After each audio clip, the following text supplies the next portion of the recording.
Hello mga ka-idol. So ang aturong obrahon mga ka-idol kay mga tag na salingsing mga ka-idol sa kamatis. Yan.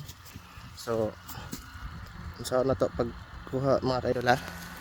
So mao ni mga ka-idol. Fresh ani mga ka-idol oh. Kaano siya dahon sa ubos kanang pinakadaan na dahon. Kaon siya. Og kaning mga silingsing na gabmay kanipod mga ka-idol oh. Yan ano siya mga ka-idol kani mga ka-idol. So yan mga ka-idol, yan na tong obra mga ka-idol. So murag summer na gid mga ka-idol kay nagkuha na may fun para dili kayo alimuot. Yan.